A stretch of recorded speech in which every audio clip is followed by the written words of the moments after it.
لو أنزلنا هذا القرآن على جبل لرأيته خاشعا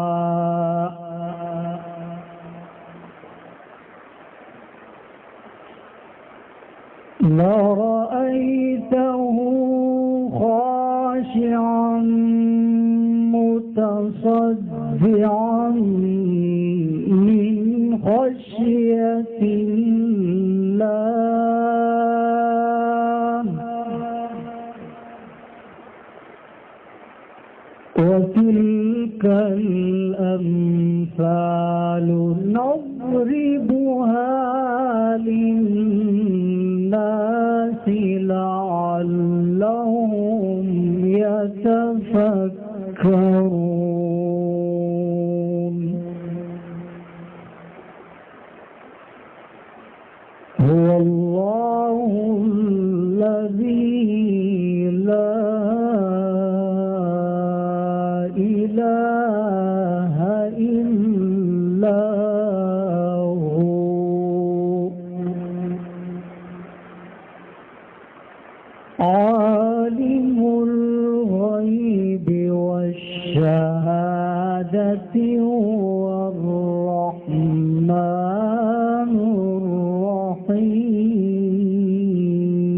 الرحيم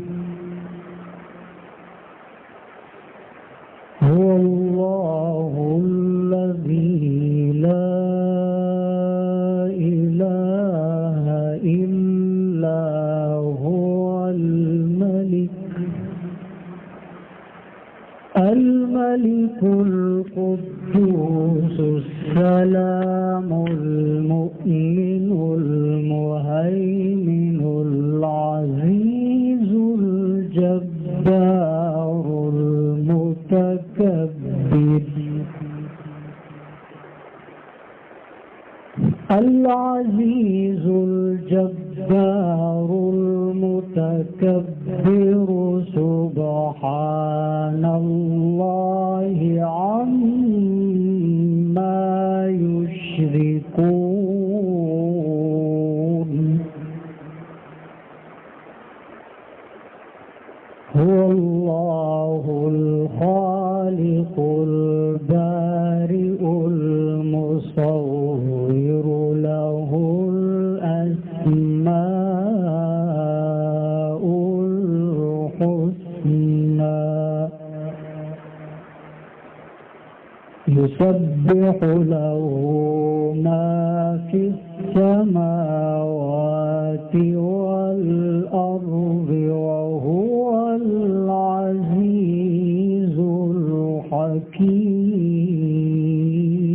الحكيم صدق الله العلي العظيم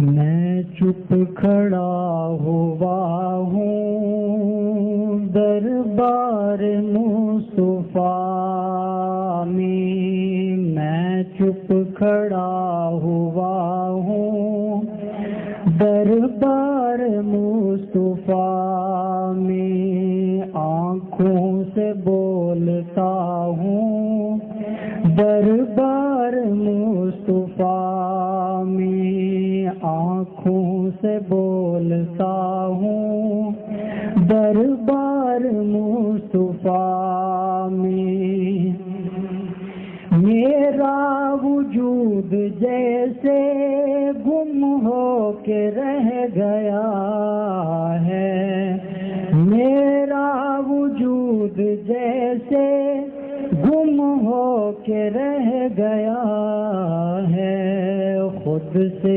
بچھڑ گیا ہوں دربار مصطفیٰ میں آنکھوں سے بولتا ہوں دربار مصطفیٰ میں چپ کھڑا ہوا ہوں دربار مصطفیٰ میں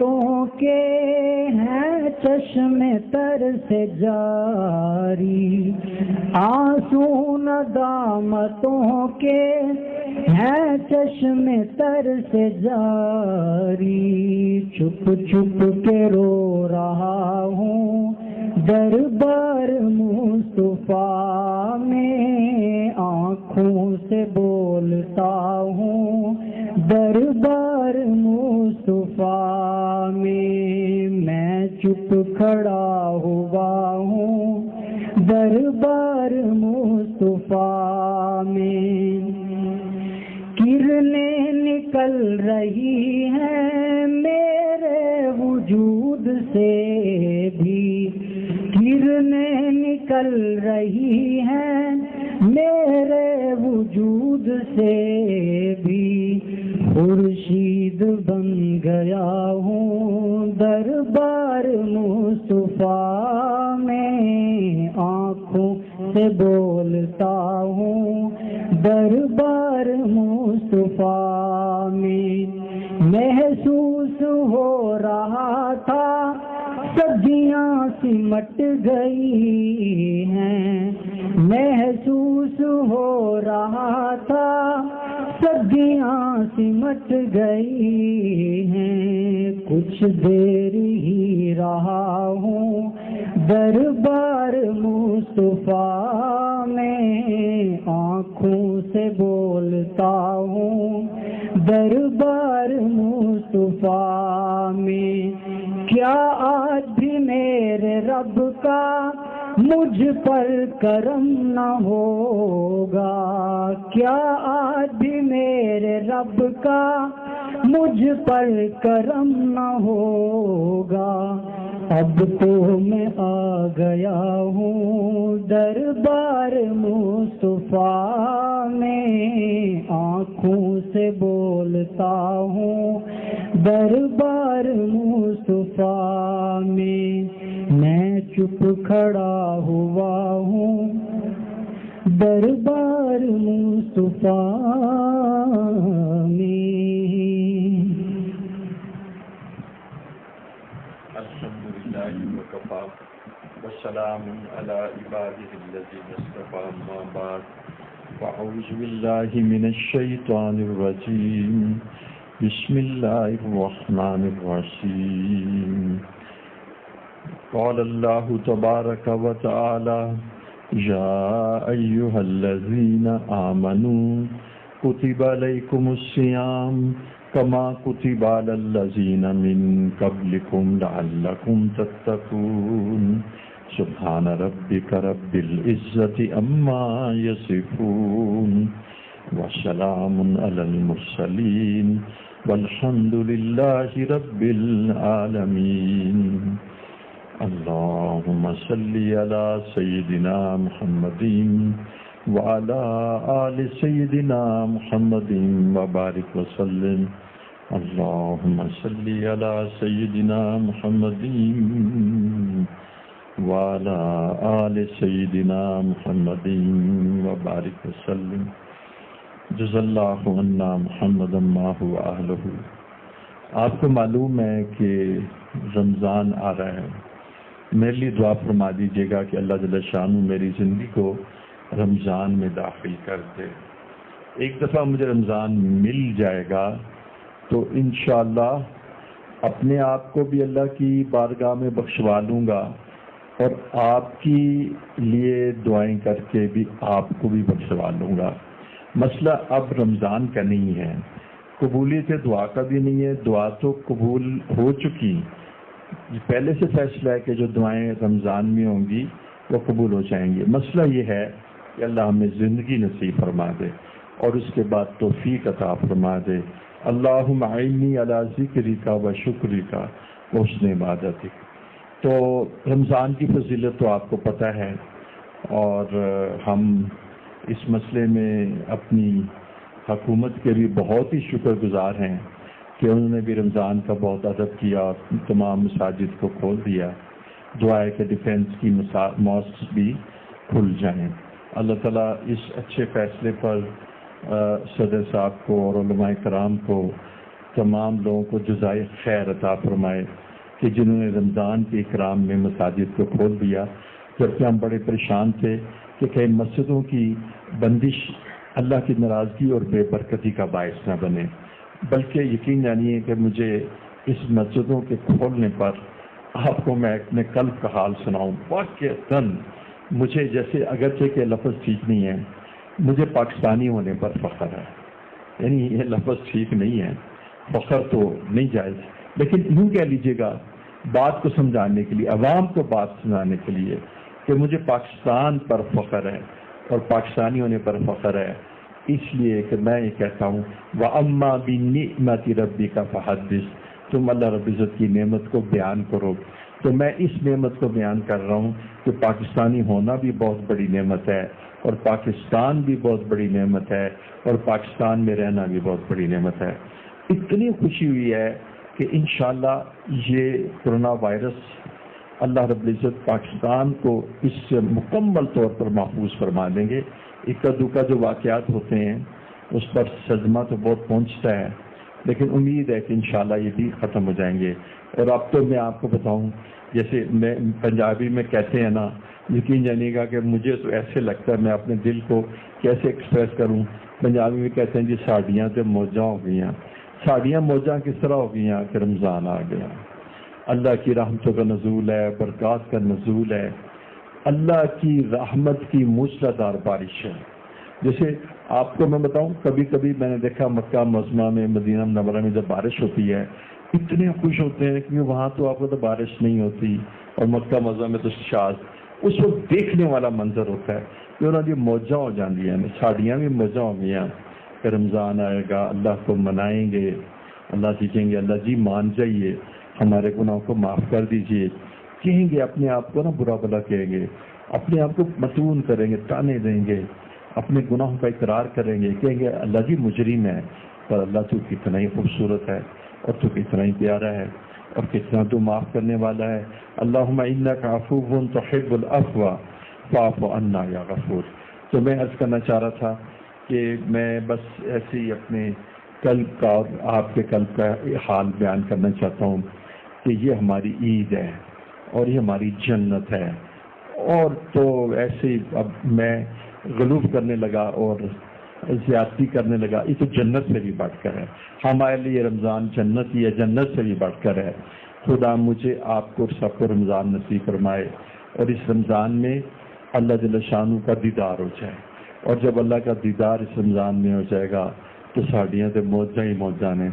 تو میں آپ سے عرض کرتا ہوں، میں نے قرآن کی ایک آیت پڑھی کہ اللہ جل شانہ فرما رہے ہیں اے ایمان والو، یعنی ایمان والوں کو ڈریس ہے، یا ایھا الذین آمنوا کتب علیکم الصیام، ہم نے تم پر روزے فرض کیے ہیں، ہم نے تم پر روزے فرض کیے ہیں. بتایا گیا کہ دیکھو یہ نماز تو فرض ہے، لیکن تہجد کی نماز فرض نہیں ہے. تو تہجد پڑھ لینا تو بہت اچھی بات ہے، یوم 20 کے روزے رکھ لو تو بہت اچھی بات ہے، چھوڑ دو تو گناہ کہیں نہیں. لیکن فجر، ظہر، عصر، مغرب، عشاء یہ لازم ہے.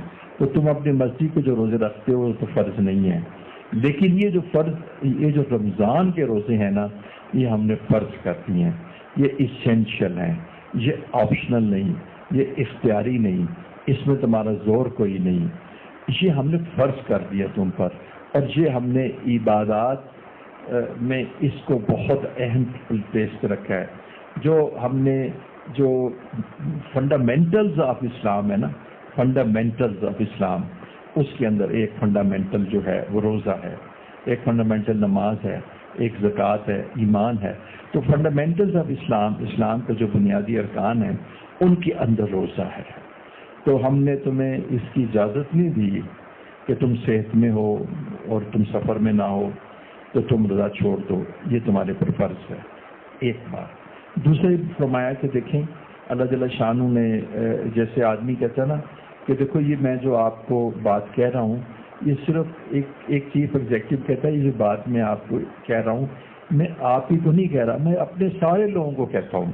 آپ سے پہلے بھی جتنے لوگ آئے تھے نا ان کو بھی میں نے یہی بتایا تھا بھی اس طرح کرنا ہے. ہمارے یہاں یہی اسلوب ہوتا ہے. کتب علیکم الصیام کما کتب علی الذین من قبلکم کہ تم سے پہلے جو لوگ آئے تھے نا ان کے اوپر بھی ہم نے روزے فرض کیے تھے. اچھا ایک عبادت ہے جو کامن ہے، یہودیوں میں بھی، کرسچن میں بھی، مسلمانوں میں بھی، سب مذاہب میں روزے تھے. ان کی طریق اور ان کی ڈیوریشن دورانیہ مختلف تھا، لیکن روزے سب نے رکھے ہیں. تو فرمایا کہ دیکھو ہم نے تم سے پہلوں پر بھی، یعنی ایسا نہیں ہے کہ تم پر ہم کو وہ بوجھ ڈال رہے ہیں کہ جو پہلوں پر ہم نے نہیں ڈالا اور اب تم پہ ڈال رہے ہیں، بلکہ امت مسلمہ پر تو یہ ہے کہ جو بوجھ پہلوں پر ڈالا تھا وہ تمہارے اوپر نہیں ڈالا. تو الحمدللہ تو تم ان روزوں کو رکھو، اور ہم تمہیں اس کا ایک جو ہے نا اس کا تمہیں بتاتے ہیں کہ اس کا تمہیں نفع کیا ہوگا. اچھا اب دیکھیے ایک بات یہ ہے کہ جو بڑا ہوتا ہے کہتا ہے کر دو، یہ پی لو، اس کو نہ پیو. علت بتانے کی ضرورت نہیں ہوتی. علت کا مطلب ہے نا کاز، کہ دیکھنا ایک ڈاکٹر کہتا ہے تم دوائی پیو، تمہارا جو ٹانسل ہے نا گلے میں جو ٹانسل جو ہیں وہ ٹھیک ہو جائیں گے. اب دوائی پیتے ہیں آپ کو علت پتہ ہوتی ہے. لیکن جو باس ہوتا ہے وہ کہتا ہے یہ کرو، یہ نہ کرو، یہ نہ کرو. افسر تو کہتا ہے یوں کر لو. افسر کو حکم دینے کی ضرورت ہوتی ہے. آپ یہ نہیں کہہ سکتے جی یہ کیوں کروں میں، اس کے ریزن بتائیں. تو اللہ جل شانہ جو ہیں وہ اتنا کہہ دیتے کہ تم روزے رکھو تو کافی تھا. لیکن اللہ تعالیٰ نے فرمایا لعلکم تتقون، مجھے تمہیں بھوکا رکھنے کا کوئی فائدہ نہیں ہے، اس میں تمہارا بے حد فائدہ ہے. تمہارا فائدہ یہ ہے کہ تم متقی ہو جاؤ گے. اور لعلکم میں جب اللہ جل شانہ ارشاد فرما رہے ہیں تو ہم اس کو یہ کہیں گے کہ تم یقیناً متقی ہو جاؤ گے، تم ضرور بھی ضرور متقی ہو جاؤ گے، تم تقوی اختیار کرو گے. اچھا کیا مطلب ہے اس کا؟ کتب علیکم الصیام لعلکم تتقون، ہم نے تم پہ روزے فرض کیے تاکہ تم متقی ہو جاؤ. اچھا اس کو یوں سمجھیے تاکہ تمہارے اندر گناہوں سے بچنے کی استعداد پیدا ہو جائے.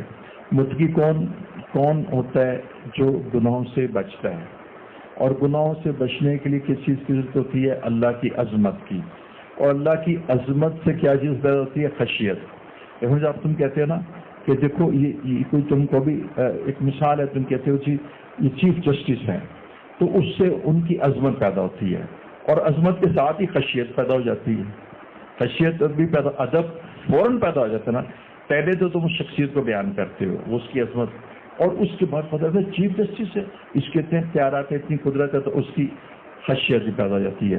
اور اس خشیت کے بعد فوراً تم کہتے ہو کہ یہ میں عدالت میں حاضر ہوں، ادب سے مجھے معاملہ کرنا ہے، اور مجھے ایسا معاملہ نہیں کرنا کہ توہین ہو جائے، کنٹیمپٹ آف کورٹ ہو جائے، توہین عدالت ہو جائے. تو تم اس کی وجہ سے نا یعنی تم اس کی وجہ سے وہاں پر ادب سے سارا معاملہ کرتے ہو. بالکل اسی طرح کہ ہم ایک بالکل اسی طرح سے کہ جب تم ہمارے لیے روزہ رکھو گے تو ہم تمہارے اندر نہ اللہ جل شانہ کی عظمت پیدا کر دیں گے. ہم تمہارے اندر اللہ جل شانہ کی عظمت پیدا کر دیں گے. پھر دوبارہ کہتا ہوں، جب تم روزے رکھو گے تو ہم تمہارے اندر اللہ جل شانہ کی عظمت پیدا کریں گے. اور یہ جو اللہ جل شانہ کی عظمت ہے یہ تمہارے اندر خشیت پیدا ہو جائے گی. دیکھو نا ایک مثال ہے، آپ کہتے ہیں اس کے پاس بڑی طاقت ہے، لوگ کہتے ہیں یہ امریکہ سے مقابلہ نہیں ہو سکتا، اس سے بڑی طاقت ہے. تو طاقت کی وجہ سے خشیت پیدا ہوتی ہے نا. آپ کسی غریب آدمی سے جس کے پاس کچھ بھی نہ ہو، اختیارات بھی نہ ہو، اس سے نہیں ڈرتے آپ. لیکن کوئی بڑا آدمی ہو، کوئی جی یہ وڈیرا ہے، یہ ایم این اے ہے، یہ منسٹر ہے، تو آپ سے ڈر جاتے ہیں کہ ایک تو اس کے پاس پاور بھی ہے، عمارت بھی ہے، تعلقات بھی ہیں، اختیارات بھی ہیں. تو پھر اسے جس وقت آپ کو اللہ جل شانہ کی عظمت پیدا ہوتی ہے تو یاد رکھیے گا ایک اصول کے پہلے کیا چیز پیدا ہوتی ہے؟ عظمت. عظمت سے کیا پیدا ہوتی ہے؟ خشیت. اچھا یہاں پر ایک بات ہے بیٹا، ہم گناہوں سے کیوں نہیں بچتے؟ ہم گناہ سے کیوں نہیں بچتے؟ سوال کیا ہے؟ ہم گناہ سے کیوں نہیں بچتے؟ اس لیے کہ ہمارے اندر خشیت نہیں ہوتی، ہمیں خوف نہیں ہوتا. ہم دیکھنا ریڈ لائٹ ہے تو آپ رات 3 بجے دیکھا دائیں میں آگے پیچھے کوئی اسپائی والا نہیں کھڑا، تو آپ کو کسی کا خوف نہیں، آپ وائلیٹ کر دیتے ہیں لا کو اور اصول توڑ دیتے ہیں اور کراس کر دیتے ہیں. کیوں؟ آپ کو خوف نہیں ہوتا، کوئی نہیں پکڑنے والا. ہم برا اس لیے کرتے ہیں کہ ہمیں اللہ کا خوف نہیں ہوتا. اچھا اب بتائیے اللہ کا خوف کیوں نہیں ہوتا؟ بتائیے. اللہ کی خشیت کیوں جی نہیں بیٹا، ہمیں اللہ کا خوف اور ڈر اور خشیت ایک ہی چیز ہے نا.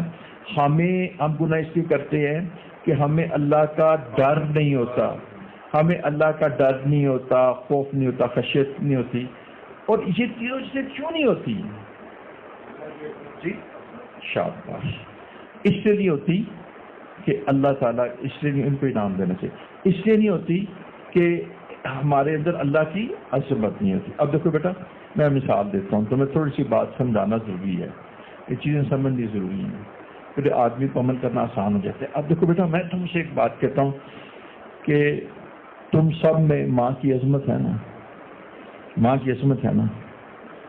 تو بیٹا عظمت تو قدرتی طور پہ ہوتی ہے ماں کی، ٹھیک ہے نا، کوئی سکھانی نہیں پڑتی، ماں ماں ہوتی ہے، ماں کی عظمت ہوتی ہے، ماں سے بڑی محبت ہوتی ہے. اب بیٹا جب ماں کی عظمت ہوتی ہے تو پھر ماں کا ڈر بھی ہوتا ہے. ڈر کیا ہوتا ہے کہ ماں کو تکلیف نہ پہنچے، ماں ناراض نہ ہو جائے، ماں نے اس چیز سے منع کیا تھا تو یہ نہ کرے. تو اس خیال ہوتا ہے کہ ابھی دیکھو میری بیوی میری ماں سے کوئی ایسا معاملہ نہ کرے کہ جس سے میری ماں کو تکلیف پہنچے. کیوں؟ ماں کی عظمت ہوتی ہے، عظمت ہوتی ہے، اس عظمت کی وجہ سے خشیت پیدا ہوتی ہے. دوسری چلے اس سے بھی اچھی مثال دے دیتا ہوں، کیونکہ ماں میں شفقت تو زیادہ ہوتی ہے تو شاید سمجھنا ذرا مشکل ہو. اب باپ کا تو بڑا روب ہوتا ہے، کیا باپ کا روب نہیں ہوتا؟ تو باپ کا روب کیوں ہوتا ہے کہ اس کی دل میں عظمت ہوتی ہے. عظمت کیوں ہوتی ہے کہ سارا کچھ باپ نے تو دیا ہوتا ہے، بچوں کو، بیٹوں کو، سب کچھ تو باپ ہی نے تو دیا ہوتا ہے. آپ خود بھی باپ ہیں، آپ کو پتہ ہے، آج بچے اسکول پڑھتے ہیں، اتنی فیس دیتے ہیں، تو یہ سارا کچھ باپ نے دیا ہوتا ہے. اس وجہ سے بچوں کے دل میں باپ کی عظمت ہوتی ہے. اب وہ باپ کی نافرمانی کرتے ہوئے کیا کرتے ہیں؟ ڈرتے ہیں کہ ابا جی نے اس چیز سے منع کیا تھا تو یہ اصول ہو گیا کہ یہ نہیں کرنا. تو اس اصول کو جب توڑیں گے تو کیا ہوگا؟ ابا جی کی نافرمانی ہوگی. اور چونکہ ابا جی کی عظمت ہے لہذا دل میں خشیت ہے اور خوف ہے اور ڈر ہے، لہذا وہ ابا جی کی بات کو نہیں توڑیں گے. بالکل آپ اسی طرح سامنے رکھیے کہ جس وقت حکومت کا خوف آدمی کو ہوتا ہے تو سب سے پہلے اس حکومت کی طاقت آدمی کے اندر ہوتی ہے، اختیارات ہوتے ہیں، طاقت اور اختیارات کی وجہ سے وہ ایک قوت نظر آتی ہے، لہذا اس کا ایک ڈر اور خوف ہوتا ہے. اس ڈر اور خوف کی وجہ سے، اس ڈر اور خوف کی وجہ سے وہ پھر حکومت کا لا بریک نہیں کرتا. اب آئیے اس بات پر کہ ہم جو کر رہے ہیں، ہم اس وقت گناہ میں مبتلا ہیں، ہم اس وقت فحاشی کے امور میں مبتلا ہیں، بے پردگی موسیقی کے اندر مبتلا ہیں اور کبیرہ گناہوں کے اندر مبتلا ہیں. اس لیے کلمہ گو تو ہم ہیں، اس لیے کہ ہمارے اندر خوف اور خشیت الہی نہیں ہے، اس لیے کہ ہم اس بات کو نہیں جانتے کہ جس وقت ہم یہ گناہ کریں گے تو اس گناہ کرنے سے کتنے عظیم رب کی حکم عملی ہوگی. ہم نے اتنے بڑے رب کے قوانین کو، اصول و ضابط کو، اس کے لا کو وائلیٹ، توڑ دیا، قانون کو بریک کر دیا. تو قانون کو بریک کر دیا کیونکہ ہمیں اس رب کا تعارف نہیں ہے. آپ میں سے ایک آدمی نے تعارف کا ذکر بھی کیا تھا، آپ نے کہا تھا نا کہ ہمیں اس رب کا تعارف ہی نہیں ہے. ٹھیک ہے، تو جس طرح آدمی کو یعنی میں آپ کو یہاں پر تعارف کے ضمن میں بھی ایک بات بتاؤں، یہ مضمون فائدہ مند ہے کہ وہ ایک ساتھی کہتا ہے کہ میں نے ریڈ لائٹ کراس کر لی، تو وہاں نا ایک آدمی نے جو وائٹ کپڑوں میں تھا اس نے مجھے روکا، تو میں نہ رکا تو وہ اس نے آگے ڈائل کر دیا ہوگا، تو کہنے گا کہ آگے جا کے نا پھر مجھے نا انہوں نے پکڑ لیا، اور وہ آرڈنری سارجنٹ تھا. اس نے کہا جی آپ نے ریڈ لائٹ کراس کی ہے، تو اس نے تھوڑی سی بات کی. اس نے کہا پتہ ہے آپ کو کس نے روکا تھا؟ وہ ایس پی ٹریفک پولیس سے جو وائٹ کپڑوں میں تھے. وہ کون تھے؟ S P. ہاں، وہ وائٹ کپڑوں میں تھے اور وہ انالیسس کر رہے تھے، انہوں نے آپ کو روکا تھا، آپ نے رکے.